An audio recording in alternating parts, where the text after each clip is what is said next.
안녕하세요. 생애 처음 하늘이 정해준 인연이 있다는 걸 실감하게 된 여자입니다. 저는 30대 중반의 약사예요. 제게 잊을 수 없는 기억을 심어준 남자친구는 회사원이고요. 제 남친과는 제가 약사로 근무하고 있는 곳에서 처음 만났어요. 골골대며 약을 타러 온 모습이 꽤 기억에 남았어요. 그런데 그 후 출근 도장을 찍듯이 그리로 약국을 들리는 거예요. 사소한 의약품을 하루에 하나씩 사가면서 말이에요. 보통 약국에 들르는 분들은 비상약도 한 번에 몰아서 사가는 경우가 대부분이라 좀 의아하게 느껴졌죠. 하루는 전날 데일밴드를 사갔음에도 또 사기에 물었어요. 요즘 매일 오시네요. 어제 밴드 사셨던 걸로 기억하는데 또 사시는 거예요? 아, 어제 사간 밴드가 표준형이더라고요. 혼합형도 필요해서 왔어요. 의약품을 종류별로 구비해 놓으면 편하죠. 그런데 매일 오시기 번거롭지 않으세요? 필요한 걸 한 번에 구매하시는 게 편하실 텐데요. 그게 겸사겸사 들르는 거라서요. 괜찮습니다. 그렇게 장장 두어 달을 남친은 하루도 거르지 않고 약국을 들렀어요. 그 사이 남친과 저는 꽤 친해졌고요. 그런데 만남이라는 게 참 신기하죠. 60일 남짓 되는 기간 동안 정이라도 든 건지 막상 자주 오던 사람이 오지 않으니 괜히 더 생각나기도 하고 염려까지 되니 말이에요. 남친이 다시 약국을 찾아온 것은 딱 2주 만이었어요. 분홍 망고 튤립이 만개한 꽃다발을 들고 찾아왔죠. 저는 그런 남친을 반갑게 맞았어요. 그러나 남친은 긴장이라도 한 건지 입을 옴쭉거리며 한참을 쭈뼛대는 거예요. 저는 그런 남친에게 무슨 일이 있느냐 물었고 남친은 불쑥 꽃다발을 제게 내밀고는 입을 열었어요. 이 꽃 드리려고 왔어요. 꽃말은 사랑의 시작이래요. 좋아합니다. 그의 사랑 고백이 어찌나 서툴던지 그 모습에 웃음이 터지고 말았어요. 그렇게 저와 연인 사이가 되었습니다. 나중에 물으니 매일 약국으로 찾아온 이유가 제게 첫눈에 반해서였다고 하더라고요. 어딜 가든 무얼하든 제 생각이 그렇게도 났다고요. 저를 보기 위한 수작이었던 거죠. 저는 그런 남친이 순수하게 느껴져 참 좋았어요. 우리는 3년이라는 꽤 긴 시간을 함께했죠. 하지만 연애할 당시 양가 부모님을 만나본 적은 없었어요. 어린 나이는 아니었지만 우리의 만남이 결혼을 전제로 한다는 게 어색하게 느껴지곤 했거든요. 그러다 보니 연애 기간도 길어졌고요. 우리는 서로에 대한 확신이 깊어졌을 때 결혼을 결심했어요. 그렇게 처음 양가 부모님을 찾아뵙게 되었죠. 예비 시모는 처음 본 저를 무척이나 반겼어요. 어머, 아가씨가 다영이구나. 우리 아들이 입이 닳도록 자랑한 이유가 있었네. 감사합니다. 서다영이라고 해요. 어머님께서 정말 미인이세요. 우리는 첫 만남임에도 화기애애했어요. 남친이 외동이라 늘 딸이 있었으면 싶었다며 딸처럼 대하고 싶다고 먼저 말씀해 주셨죠. 거기다 제 직업이 약사라는 걸 아셨을 땐 물개박수를 치며 기뻐하셨어요. 정말 다영이 네 직업이 약사야? 웬일이야? 내 아들이 이렇게 효도를 하는구나. 나는 더 볼 것도 없다. 너는 결혼, 나는 무조건 찬성이야. 좋게 봐주셔서 감사합니다, 어머님. 엄마가 다영이를 마음에 쏙 들어할 줄 알았어. 예쁘지, 착하지, 똑똑하기까지 한데 싫어할 수가 없잖아. 그치, 엄마? 어머, 아들, 그걸 말이라고 해? 네가 아무리 내 아들이라도 너보다 더 자식 삼고 싶다, 얘. 하지만 예비 시부모의 마음에 들었다고 해서 모든 게 순조롭지는 못했어요. 제 뜻이면 무조건 믿고 지지해주던 제 부모님이 남친을 보더니 반대를 심하게 했거든요. 인생의 큰 결정을 섣불리 하면 안 된다며 저를 나무라기까지 했고요. 늘 저의 선택을 존중해줬던 분들이 제가 사랑하는 사람을 좋게 봐주지 않는 게 상처가 됐고 미웠어요. 하루는 화나는 마음에 도대체 뭐가 마음에 들지 않느냐며 따졌어요. 도대체 오빠의 어디가 마음에 안 드는 건데요? 항상 내 선택이 우선이라더니 왜 결혼은 안 된다고만 하시냐고요. 그 애는 말하는 투도 인상도 영 마음에 들지가 않아. 딱 너 고생시킬 남자라고. 아빠, 그런 핑계가 어디 있어요. 좋은 시선으로 바라봐주지도 않으면서 무턱대고 고생시킬 남자라니. 아빠가 오빠에 대해 뭘 알아요?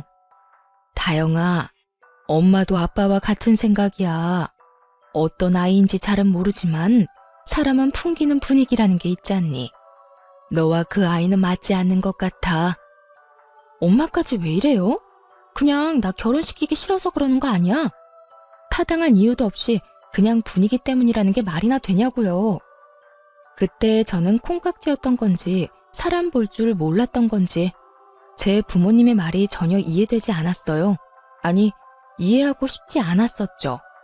그래서 꽤 오랫동안 고집을 부렸어요. 남친도 결혼 승낙을 받겠다며 자주 우리 부모님과 대면했고요. 그러는 동안 저는 부모님께 참 모진 말을 많이 했어요. 내 인생이야, 내 인생. 엄마 아빠가 대신 살아줄 거 아니잖아요. 그런데 왜 매번 안 된다고만 하는 건데, 내가 사랑하는 사람이고 내게 없어서는 안 될 사람이라니까? 이런 내 마음은 안중에도 없는 거야?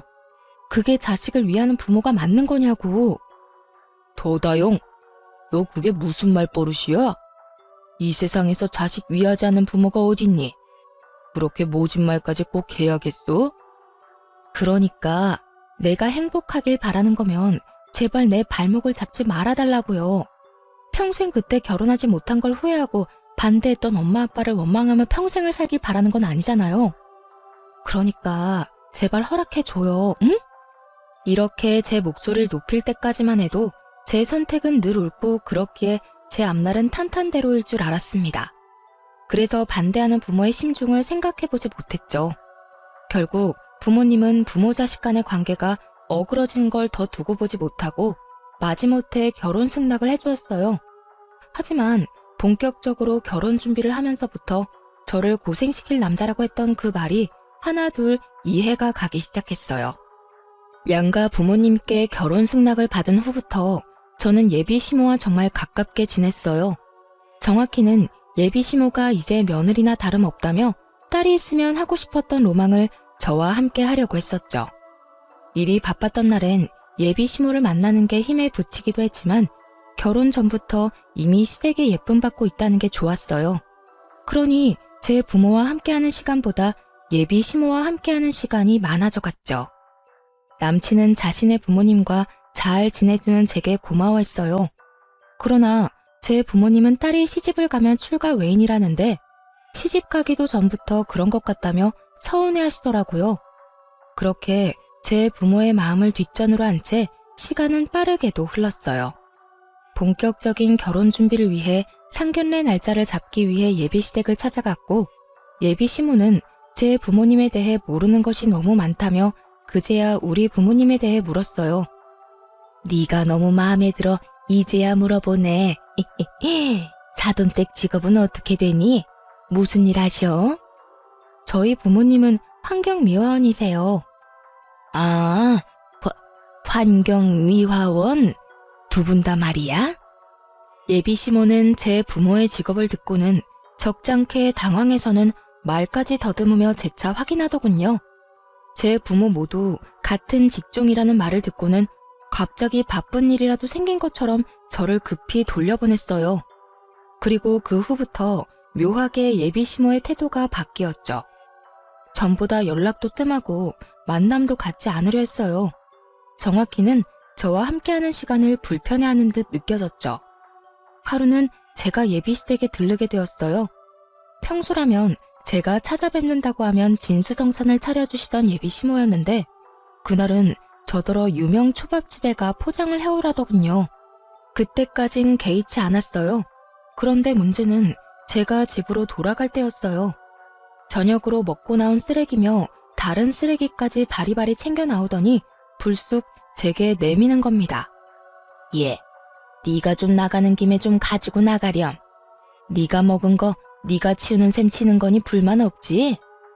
아, 네, 어려운 것도 아니니까요. 그래, 네 부모가 환경미화원이니까 너도 쓰레기는 잘 치우겠지. 저는 부모님 직업 운운하며 말하는데 기분이 팍 상했어요. 그래서 쓰레기를 받아들려던 손을 내렸죠. 그러자 예비 시모는 빨리 받으라는 듯 쓰레기를 살짝 흔들더군요. 저는 그런 모습조차 좋게 받아들여지지 않아 한마디 쏘았어요. 제 부모님 직업이랑 이게 무슨 상관이라고 그렇게 말씀하세요? 어머님은 그럼 환경미화원이 아니라서 쓰레기를 잘 못 버리시나요? 어머, 얘, 너 무슨 말이 그러니? 부모가 환경에 대한 생각이 남다를 테니 교육을 잘 받았을 거란 의미였던 것뿐인데 뭘 그렇게 예민하게 굴고 그래? 어머님, 죄송하지만 쓰레기는 어머님께서 버리시는 게 좋겠어요. 정시키고 싶으시면 오빠에게 부탁하시고요. 그럼 이만 가보겠습니다. 우악스럽게 화를 내고 싶은 마음이 굴뚝 같았지만 차마 말꼬리를 잡을 순 없어 제 손으로 버려두지 않는 걸로 넘어갔어요. 그렇게라도 해야 자존심이 덜 상할 것 같아서요. 그 뒤로 저는 예비시댁에 가는 게 조금 껄끄럽게 느껴졌어요. 제 부모의 직업을 알게 된 후로 확연히 달라진 태도가 느껴질 때 애써 외면하게 되는 것도 싫었고요. 그러다 상견례를 한 달쯤 앞두고 예비 시모와 큰 말씨름을 하게 되었습니다. 남친이 제게 예비 시부모님이 상견례 때 신고 갈 구두가 마땅치 않다고 했어요. 관계도 정 같지 않고 또 그런 말을 듣고 모른 척할 수도 없었어요. 그래서 좋은 마음으로 선물을 하게 되었죠. 그런데 제가 준비한 신발을 봤더니 비웃음을 띠고는 작게 수근거렸어요. 신발 선물의 의미가 도망이란 걸 알라나 몰라. 지금 우리더러 도망치라는 건가? 네? 어머님, 그게 무슨... 뭐라고 하신 거예요? 아니다. 별거 아니야. 그냥 혼잣말이 튀어나왔네. 예비 시모의 말이 또렷이 들리지 않아 재차 물었지만 예비 시모는 혼잣말이라며 얼버무렸어요. 저는 마음에 걸렸지만 표현하기엔 서로 불편할 것 같아 참았죠. 그 탓에 잠깐 어색해진 틈을 타 예비 시모는 남친더러 잠깐 방으로 와보라며 불렀어요. 아직 예비 시부와는 단둘이 마주할 때 마냥 편하진 않아 화장실을 다녀오겠다는 핑계로 일어났는데 안방을 지나다 예비 시모와 남친의 대화를 듣고 말았습니다. 너 정말 다영이랑 결혼까지 할 생각이니? 물을 생각이 전혀 없는 거야? 어? 무슨 말이 하고 싶은 거야, 엄마? 다영이만 보고 이 결혼 밀어붙이라며. 이제 와서 그건 왜 묻는 건데? 아유, 그러게 말이다. 왜 걔네 부모는 많고 많은 직업 중에 하필이면 환경미화원이라니? 좀 폼나는 직업이었으면 얼마나 좋냔 말이야. 왜? 엄마도 평범하게 식당 운영하잖아. 뭐가 마음에 걸려 이러는데? 얘는 비교할 걸로 비교를 해야지. 남이 버린 쓰레기는 주워가는 직업이랑 비교하면 되니? 생각만 해도 더럽고 냄새 나잖아. 저는 마지막 말을 듣고는 부하가 치밀었어요. 그 탓에 방문까지 벌컥 열고 들어가서는 화를 쏟아냈네요. 어머님, 지금 뭐라고 하셨어요? 오빠는 지금 저 얘기가 뭐라고 듣고 있는 건데? 얘가 너 지금 우리 얘기 엿들었니? 제 부모 뒷말을 하고 싶으셨으면 문을 꼭 걸어 잠그고 하시던가요. 일부러 저 들으라고 빼꼼히 열어놓고 이런 주접 같은 대화나 하고 계시던 거 아니세요? 서다영, 너 지금 주접 같다고 했어? 말 가려해. 가족들 사이라고 다 받아주고 이해할 줄 알아? 가족들 사이가 내 부모 직업 운운하며 뒤에서 결혼을 하니 많이 이런 대화를 해?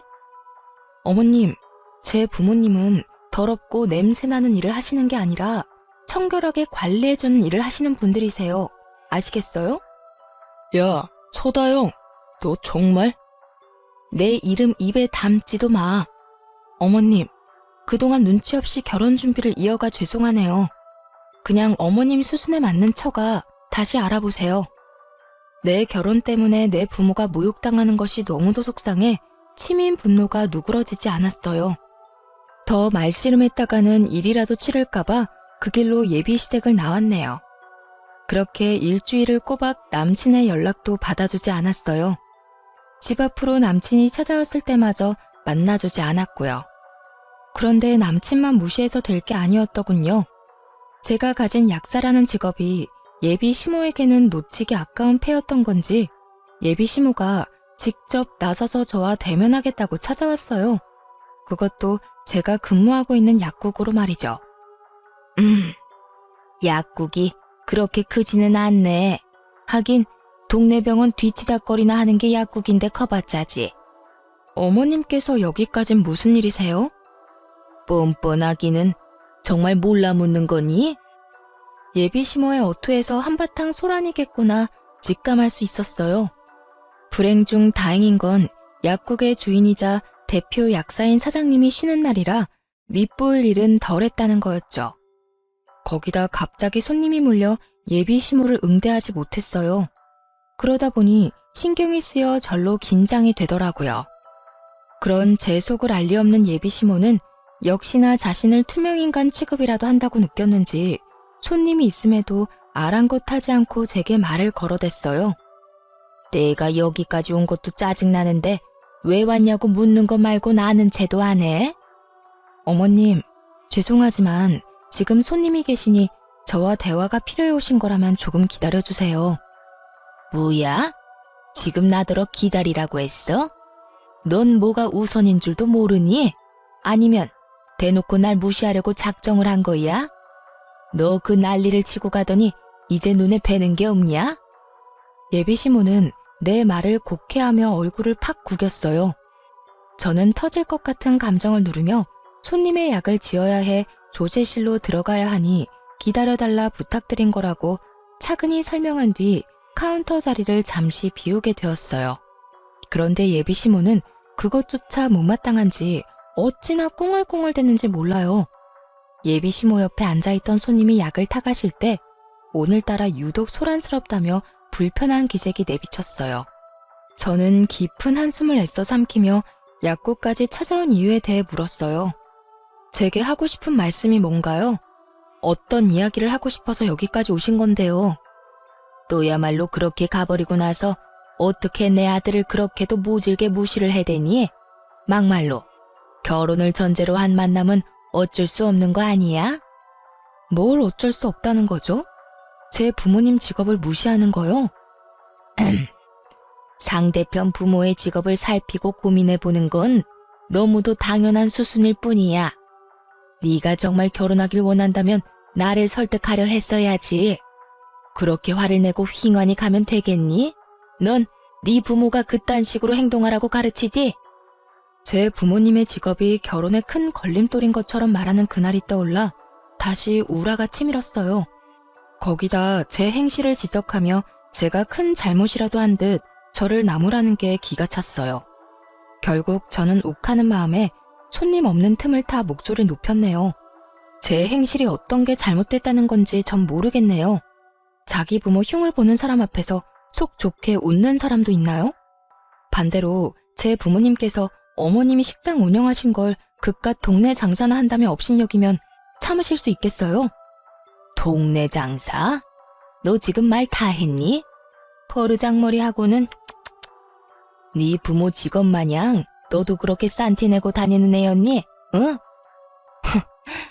마음대로 생각하시고 그만 돌아가세요. 이 일로 더는 가타부타 하고 싶지도 않으니까요.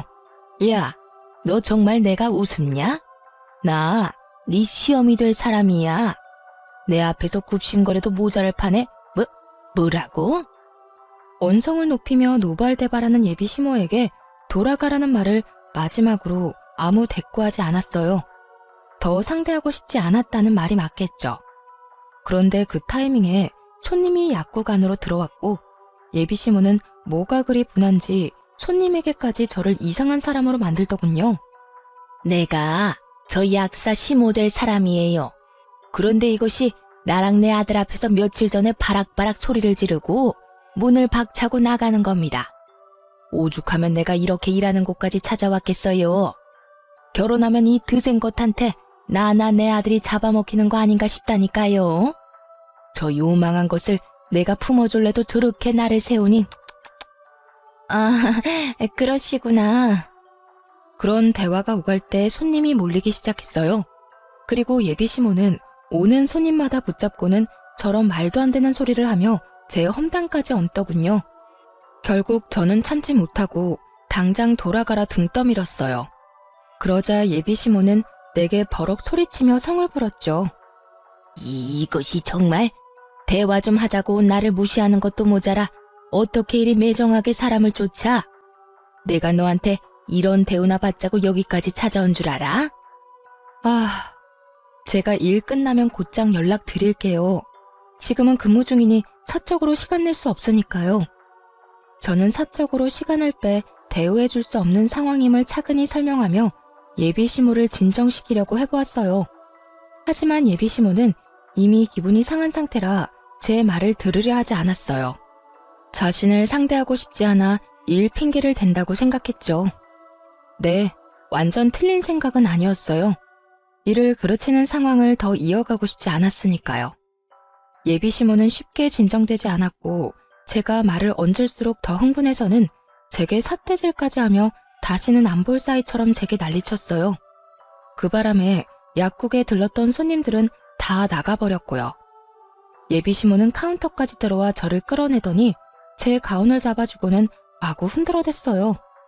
때마침 위층에 있는 병원 식구들이 지나가지 않았더라면 정말 예비 시모에게 머리채라도 잡혔을지 모를 일이었어요. 예비 시모의 손에 나붓기는 중에 건물과 연결된 약국 후문으로 병원 식구들이 지나간 덕에 도움을 받을 수 있었죠. 예비 시모의 소나기에서 잠시 벗어나게 되었을 때 제게 괜찮냐고 물으며 살피는 남자의사의 모습에 예비 시모는 더 눈이 돌았고 결국 정신 나간 사람처럼 고래고래 소리를 치며 제 머리채를 낚아챘어요. 네가 내 아들과 연락 안 하는 동안 내 아들 놔두고 저놈한테 꼬리쳤다 이거지? 이런 불려우 같은 것. 이러니 상대를 하려면 그 집안을 보라고 하지. 이 난잡하고 천박한 년. 네 부모는 남이 버린 쓰레기나 주울 게 아니라 너를 주워다 처분했어야 했어. 그런 거 아니에요. 어머님, 제발 이것 좀 놓고 말씀하세요. 오해예요. 오해라고요. 아주머니, 그런 것 아니니까 고정하시고 약사님과 대화로 풀어가세요. 이런 식으로 행동하시면 서로에게 좋지 않습니다. 저는 괜한 소문으로 의사에게 피해를 끼칠까 염려되어 급히 예비 시모에게 아니라고 소리쳤어요. 의사분도 자신으로 인해 오해가 깊어진 듯 했는지 예비 시모를 말렸어요. 하지만 예비 시모는 이미 자신의 생각이 맞다고 확신했는지 그 누구의 말도 들으려 하지 않았어요. 아니긴 뭐가 아니야. 의사 양반, 2년 부모가 환경미화원인 건 알고 만나나? 주제도 모르는 것이 꼬여낸다고 껌뻑 넘어간 거지? 끼리끼리 만나야 잘 산다는 말이 꼭 맞다 싶네. 네 집안과 우리 집안이 가족이 되는 게 가당키나 하니? 약사인 것 하나 믿고 볼품없는 집안 들이미는 뻔뻔한 것. 이참에 내 아들과 제대로 정리해. 깨끗이 끝내. 병원 식구들이 모두부터 예비 시모와 저를 간신히 떨쳐냈어요. 예비 시모의 손에는 제 머리카락이 한 움큼 쥐어 있더군요. 저는 창피함이 밀려와 눈물이 쏟아질 것 같은 걸 꼭 참았어요. 병원 식구들에게는 도와주어 고맙다는 인사를 한 뒤 돌려보냈어요. 그러고는 어깨까지 들썩이며 숨을 몰아쉬며 연신 저를 죽일 듯 노려보는 예비 시모를 마주했죠. 네, 그런 걱정일랑 마세요. 저도 더는 싫네요. 어머님 아니, 아줌마 말대로 티끌만큼도 남김없이 깨끗이 관계 정리할 테니까요. 참, 기가 막혀서. 약사도 사자 직업이라고 여태 대접해줬더니 끝까지 기어오르는 것 좀 봐. 다시는 내 아들과 얽히지 마라. 내 눈에 띄었다간 그땐 머리채 정도로 안 끝날 줄 알아. 예비 시모는 그렇게 엄포를 놓고는 돌아갔어요. 저는 그날 남친에게 다 끝났으니 다신 보지 말자고 했어요. 그러나 저와 전 예비 시모가 대치했던 일에 대해 전혀 모르는 건지 제게 왜 이러는 거냐며 헤어질 수 없다고 제게 끈질기게도 연락을 하더군요. 소영아, 왜 자꾸 다 끝났다는 건데? 이제 상견례가 코앞인데 도대체 왜 그래? 우리 오늘 만나서 이야기해. 제발 좀 나 좀 만나주라, 응? 제 퇴근 시간에 맞춰 약국 앞으로 오겠다는 걸 간신히 말린 뒤 제 집 근처에서 전 남친을 만났어요. 아무것도 모르는 이 인간과 정리할 게 남았더라고요. 소영아, 나는 못 헤어져. 우리가 헤어질 이유가 없잖아. 모진 풍파도 나만 있으면 다 이겨낼 수 있다며. 그 말들은 진심이 아니라 하얀 거짓말. 뭐 그런 거였어? 그래, 내가 그런 말도 했었지. 그런데 오빠가 내겐 풍파고 오빠네 가족이 풍랑이야. 그게 무슨 말이야. 저번 일은 그냥 엄마가 마음이 복잡해서 했던 말. 대단한 가족이네 정말. 오빠는 아무것도 모르는구나. 만났으니 하는 말인데 상견례 장소로 예약했던 한정식집 오빠 이름으로 예약했으니 알아서 처리해. 소다영, 너 정말? 그리고 오빠, 네 부모한테 선물했던 신발값 상견례 할 일 없어졌으니까 그거 당장 물어줄래? 내 부모 멸시하는 인간들 좋은 일 하고 싶지 않거든 나. 어떻게 사람이 선물이라고 줬다가 다시 뺐냐고 째째하다고 생각할지도 모르지만 말도 안 되는 이유로 무당한 대우까지 받고도 그거 받고 떨어지라는 식으로 넘어가고 싶지 않았어요. 거기다 제가 전 예비 시부모에게 선물한 그 신발은 명품까진 아니더라도 누구나 알 법한 브랜드 제품으로 카드 할부까지 사드린 거였으니 당연히 돌려받아야 마땅한 것 아닌가요? 상견례를 이유로 전 남친이 제 부모님께 해준 거라곤 흉보는 전 예비 시모에게 왜 그러느냐 말한 게 전부이니 말입니다. 제 말 한마디 한마디에 전 남친의 얼굴은 터질 것처럼 울그락불그락 달아올랐어요.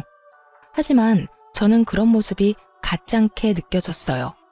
자기 부모로 인해 어그러진 결혼이라는 걸 여전히 모른다는 게 한심하기까지 했거든요. 그래서 오늘 예비 시모가 약국까지 찾아와 난동 부리고 손님 앞에서 날 꽃뱀 취급까지 했다는 사실을 다 말했어요. 팔은 안으로 굽는다고 하던가요? 전 남친은 자신의 엄마가 그럴 리 없다더군요. 우리 엄마가 그런 짓을 했을 리 없잖아. 나랑 헤어지고 싶어서 말까지 지어내는 거야 지금? 참나, 내가 뭐하러. 마음대로 생각해. 끝내는 마당에 내 말을 믿든 말든 그게 무슨 의미야? 끝내다니, 누구 마음대로? 지금 내가 직접 확인할 테니까 딱 기다려. 전 남친은 직접 전 예비 시모에게 사실 확인을 한다며 그 자리에서 전화를 걸었고 어찌나 목소리가 쩌렁쩌렁한지 전화기 밖으로 말소리가 다 새어나왔어요. 엄마, 혹시 다영이 약국에 찾아갔었어? 그걸 네가 어떻게 알았니? 설마 그걸 고세 너한테 일러 바쳤니? 엄마가 왜 다영이 일하는 곳을 가? 가서 뭐라고 했는데 뭘 어쨌길래 나더러 헤어지자는 거냐고. 얘가? 너 지금 엄마한테 큰 소리 치는 거야? 어쩌다 내 아들이 이렇게 나리선애로 바뀌었어? 그 요망한 것. 남자 구슬리는 능력도 가지가지네. 걔랑은 깔끔히 헤어져. 불려시도 그런 불려시가 없더라. 헤어지라니, 엄마까지 왜 이래? 내가 진짜 엄마 때문에. 됐어, 끊어. 전 남친은 통화를 마친 뒤 죄인이라도 된양 억울하고 불쌍한 표정을 지었어요. 자신의 엄마가 어떤 행동을 했을지 자기도 짐작이 갔던 거겠죠. 저는 제 말이 사실임이 증명되었으니 더 할 말도 없다며 전 남친을 뒤로 한 채 가려고 했어요. 그런데 무슨 할 말이 여전히 많은 건지 저를 붙들고는 언제 화를 내냐는 듯 제게 고개를 조아리며 미안하다고 다시는 이런 일 없을 거라며 빌더라고요. 미안해 다영아. 내가 이렇게 사과할게. 우리 엄마가 한 말은 그냥 잊어. 앞으로 다시는 엄마가 그러지 못하도록 할게. 그러니까 마음에 담아두지 말고. 응, 안 그래도 그럴 참이야. 헤어지는 마당에 뭐하러 전전긍긍하겠어? 영양가 없는 언행이 나한테 무슨 의미라고. 우리 부모님 직업 운운할 때 진작 정리했어야 했는데 그러지 못한 게 아쉬울 뿐이야. 다영아, 그건 엄마한테 책 잡히기 싫어서 그랬어. 내 본심을 엄마가 알면 어떻게 될지 상상이 안 돼서. 나 아직 너 사랑해. 아니, 나는 너라서 결혼하고 싶었다고. 전 남친은 엄마한테 책 잡히는 게 싫어 저를 향한 마음이 크다는 걸 숨기고 싶었다고 하더군요. 그래서 예비 시모가 결혼을 종용하는 걸 따르는 것처럼 보이기 위해 그런 대화를 주고받았던 거라고요. 사실 돌아보면 연애 기간 동안 우리가 함께하는 미래를 그리던 쪽은 제가 아니라 늘 전 남친이었어요. 거기다 자신의 가족들과 보낼 때와 단둘이 시간을 보낼 때 저를 대하는 태도도 사뭇 달랐었죠. 하지만 그렇다고 한들 이미 못 볼 꼴까지 다 본 마당에 저를 향한 전 남친의 마음이 다 무슨 소용인가요? 더 이상 구구절절 애원하는 소리를 더는 듣고 싶지 않았어요. 난 오빠라서 이 결혼 깨는 거야. 계산적인 부모를 둔 것도 모자라 그걸 닮아 결혼을 계산하는 오빠라서 말이야. 내 부모님이 반대했던 이유를 이제야 알겠네. 그렇게 구질구질한 이별을 한 후에도 전 남친은 장장 1년 동안 두어 달에 한 번씩 찾아와서는 평생 연애만 해야 한다며 그것만도 좋다며 다시 시작하자고 그렇게도 매달렸어요. 하지만 그런 전 남친을 거들떠보지도 않았어요. 그런데 가족들 앞에서 얼마나 시름시름 앓는 척을 했는지 헤어진 지 6개월쯤 지났을 무렵 그 망할 아줌마가 또 저를 찾아와 목소리를 높이더군요.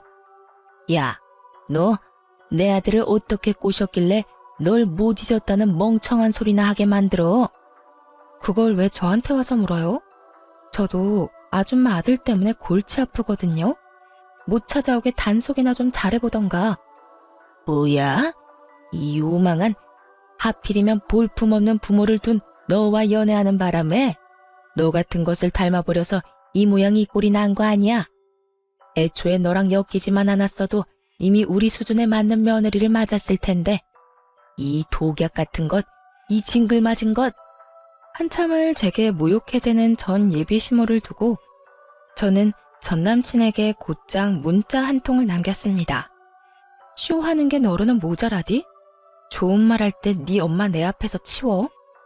그러는 사이 자신의 말을 듣는 신용도 하지 않는다고 얼굴에 핏대까지 세우고는 삿대질에 대며 노발대발했어요. 이 쌍스러운 것이 지금 내가 말하는데 너 뭐하니? 지금 날 마구 지저대는 개 취급이라도 하는 거야 뭐야? 잘 아시네요. 너무 시끄러워서 참을 수가 있어야죠. 곧 아줌마 아들 올 테니까 사이좋게 손잡고 돌아가시던가요.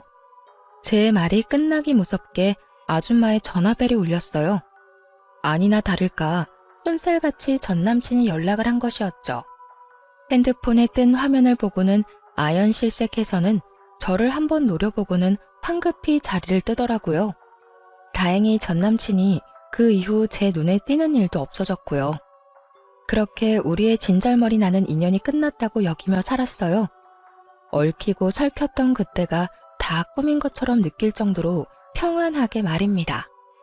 저는 그 후 참 많은 변화가 있었어요. 일자리를 옮겼고 또 진정으로 좋은 사람을 만나 결혼까지 하게 되었죠. 어떤 사람이기에 파혼하고 2년 만에 결혼했나 싶으실 거예요. 전 예비시모가 제가 일하는 약국에 찾아와 난동 피울 때 싸움을 말려주던 남자의사 기억하시나요? 네, 바로 그 사람이 저의 남편이랍니다. 전 남친과 관계 정리 후 마음 따뜻한 그 사람이 저를 참 살뜰히도 챙겨주었죠. 전 남친과 그의 가족들과는 달리 제 남편은 의사임에도 직업에 귀천을 따지지 않는 사람이에요. 그뿐일까요? 제 부모님의 직업을 훌륭하다 인정하고 존경하는 마음으로 대해주는 멋진 사람이죠. 이러니 제가 반하지 않을 수 있겠어요? 길지 않은 연애 기간에도 불구하고 저와 제 남편은 하늘이 정해준 운명의 실처럼 서로를 당겼고 그렇게 부부가 되었어요. 우리 부부는 대출도 없이 40평대 신축 아파트를 신혼집으로 정했어요. 그곳에서 깨가 쏟아지는 신혼을 보냈죠. 그렇게 행복한 날들을 보낸 지 넉 달쯤 됐을까요? 낯익은 한 나이든 여자가 엘리베이터를 열심히도 닫고 있더군요. 거울에 비친 그 여자의 얼굴을 본 순간 저는 소스라치게 놀랐어요. 그 여자는 저를 보고는 얼굴색이 파랗게 질렸을 정도였고요. 저와 만으로 2년 만에 마주치게 된 그 여자는 저와 하마터면 가족으로 지저분하게도 얽힐 뻔한 전 남친 엄마였어요. 아줌마가 여긴 어떻게... 네가 여긴 왜 있니? 이런 좋은 아파트에 무슨 볼일이 있다고 발을 다들여? 설마 그 천박한 재주로 나이 많고 돈 많은 남자라도 물었냐? 정말 여전하시네요. 천박한 건 제가 아니라 아줌마 입인 것 같은데요. 후회할 일 겪고 싶지 않으면 말 조심하세요. 네가 뭔데 말 조심을 하란 말아야? 지저분하고 난잡한 것, 천하디 천한 더러운 것, 쓰레기 처리나 하는 부모를 뒀는데 뭘 배웠겠어. 그렇지? 쓰레기집만 배워서는 사람 등쳐먹는 꼬라지하고는. 전 예비시모는 변함없이 저와 제 부모님을 모욕하더군요. 제가 무슨 몸을 함부로 굴리는 사람처럼 표현하며 말입니다. 이런 금 높은 아파트에 존벌레 같은 네가 웬 말이니? 이곳엔 양심껏 발도 들이지 마. 집값 떨어질라. 브이, 브이. 저를 벌레 취급까지 하는 전 예비시모의 태도가 기가 찼습니다. 누가 보면 자기가 이 아파트에 사는 주민인 줄 알겠더라니까요. 저는 그런 전 예비시모에게 여유롭게 웃어 보이며 가방에서 지갑을 꺼내 명함 2장을 내밀었네요. 재밌네요. 그 걸레나 내려놓고 말하세요. 우리 아파트 청소하다 결리고 쑤시면 들르세요. 제 남편이 능력 좋은 의사라 정말 잘 보거든요. 뭐야? 니까짓 게 무슨 능력으로 의사랑 결혼을 해? 궁하디 궁한 집안 뭐 볼 게 있다고. 나이든 노땅이나 꼬셔서 팔자 펴보려고 발악을 하는구나. 추잡하게 살지 마렴. 보기 안쓰럽게 왜 그러니?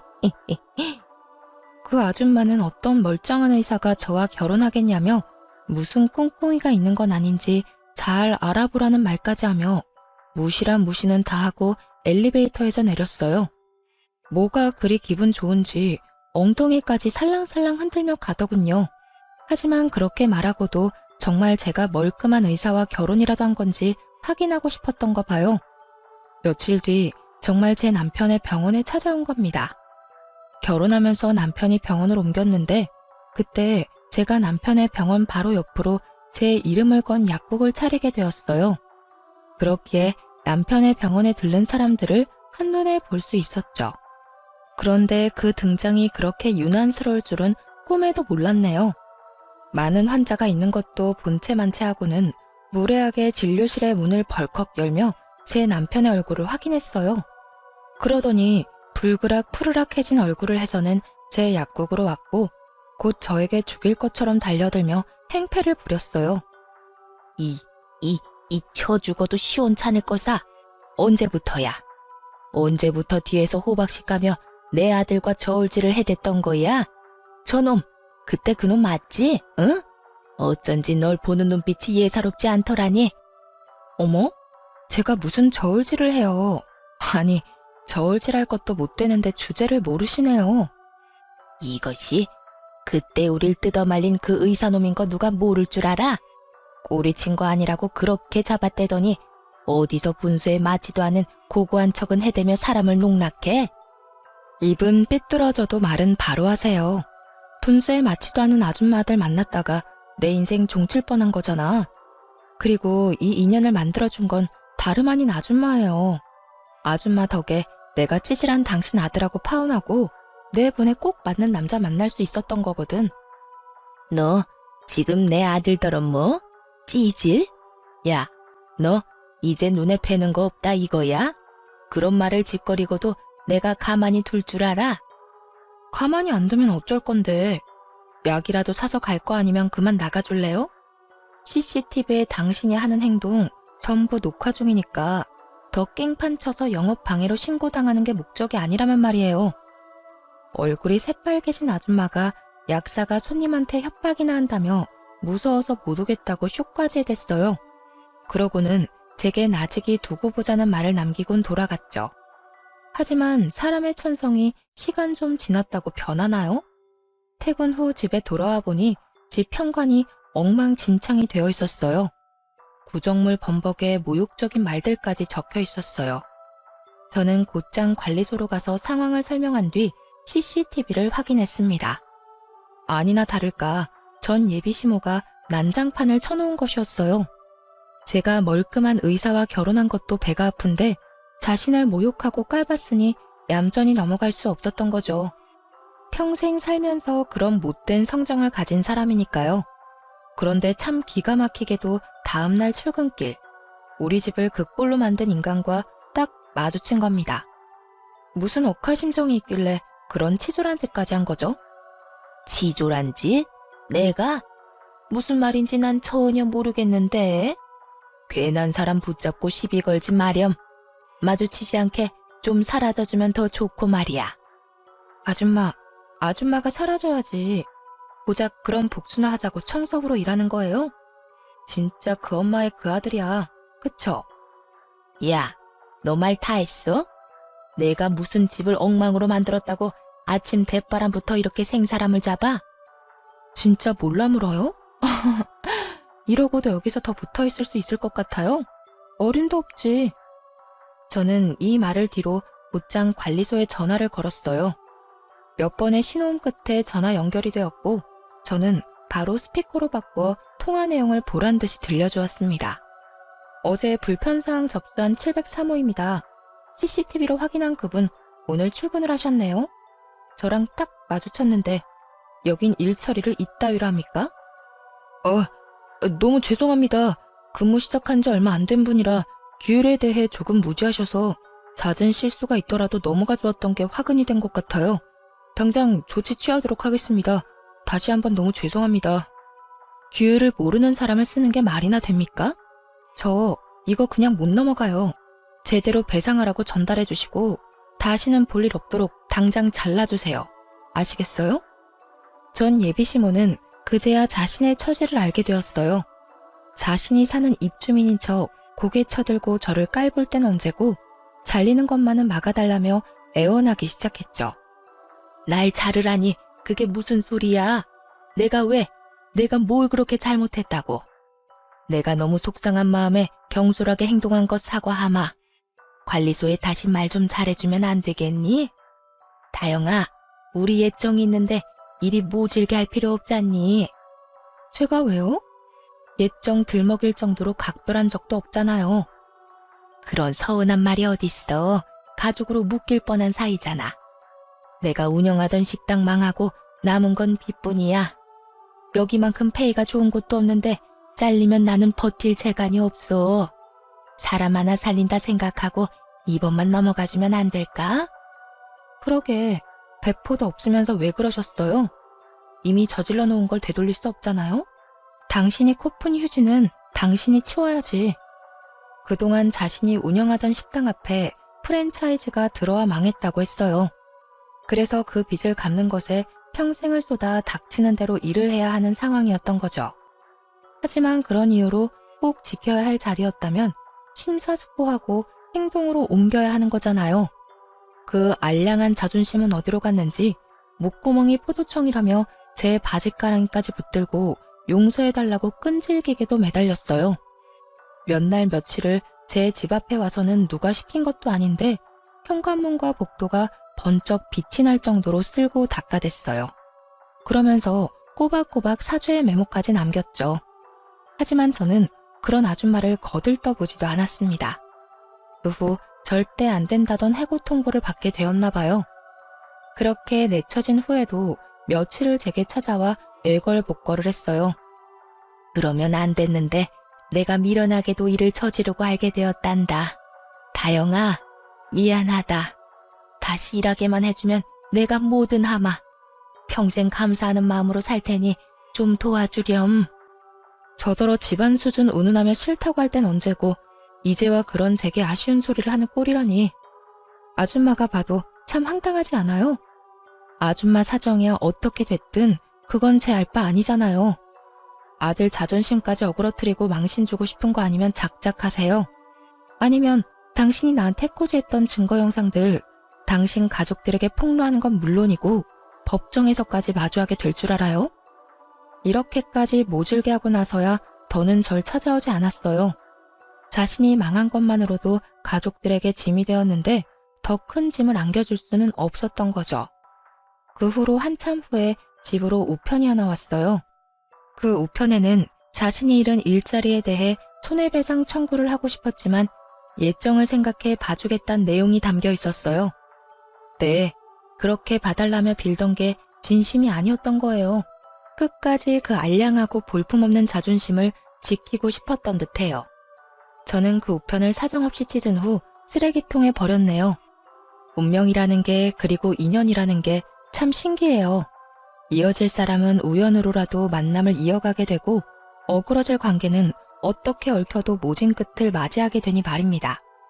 전 남친이 제 운명이라 믿었던 그 시절이 실은 진정한 운명인 지금의 제 남편을 만나기 위한 시련이었던 게 아닐까 하는 생각이 드네요. 그렇게 저는 예나 지금이나 미운 마음을 간직하진 않습니다.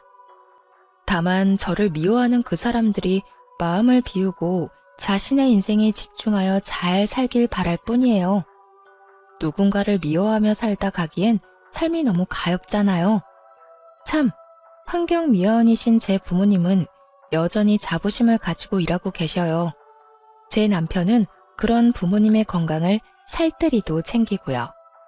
온전히 저와 제 가족에게 열심을 다하며 사는 지금, 저의 오늘도 그리고 앞으로의 미래도 탄탄대로이지 않을까 늘 생각해요. 제 남편과 함께라면 어떤 역경도 잘 이겨낼 자신이 있거든요. 이런 마음 덕일까요? 저는 임신 4개월 차에 임산부가 되었답니다. 부디 이 행복이 제가 사랑하는 모든 사람에게 전해지길 바라며 이만 사연 마칩니다. 제 긴 사연을 들어주신 많은 분께 감사드립니다.